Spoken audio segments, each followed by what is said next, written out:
So definition for the exception handling in Python is generally your Python program will be terminate when it find the encounter some errors. Yes, basically your errors in Python can be classified into two. Your first one is syntax error, your second one is exception error. Yes, basically syntax error is which will be occurs when the statement is incorrect, when the expression is incorrect.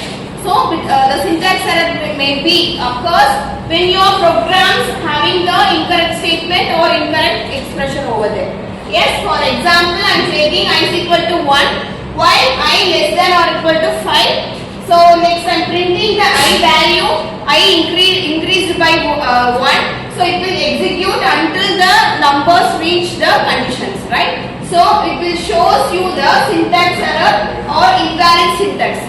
Yes, because here after the while condition we just have to make the colon here, right?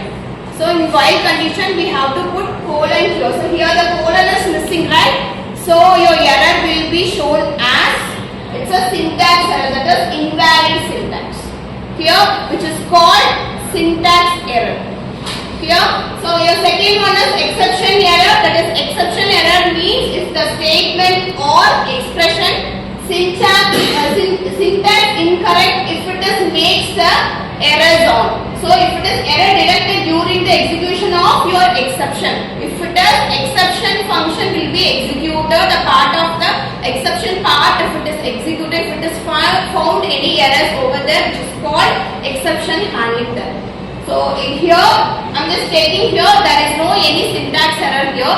So here logically it is error, that is I cannot divide the 10 by the 0. The any number of values cannot be divided by the 0 or modulo by the 0, which is the concept. But there is no any syntax error which is logically error. Yes, which is called exception error here.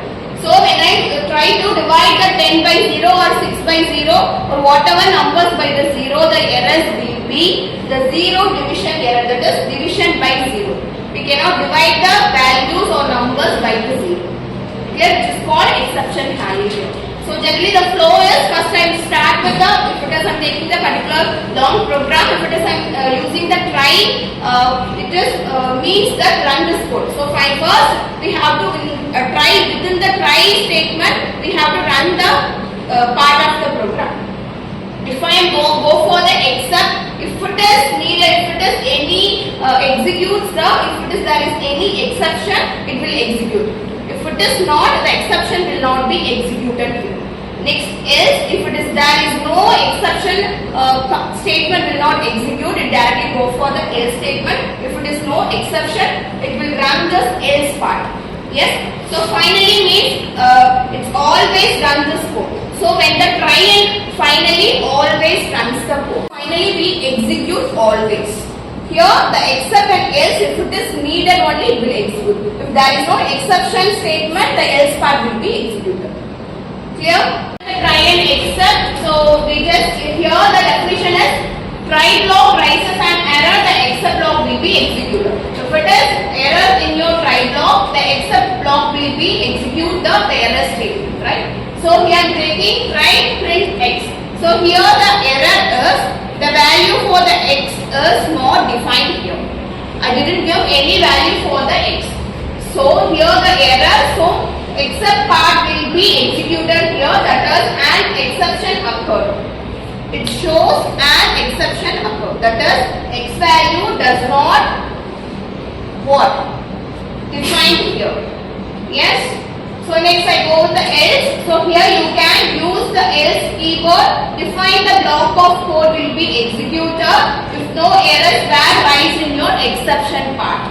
So I am here try. So I am giving as hello. Print will be displayed as hello. Again except. So here same I am giving print as something went wrong. So here there is no any errors raised over here. So in try block there is no error. So your except statement will not be executed. If it is there is any error, it will execute the except part.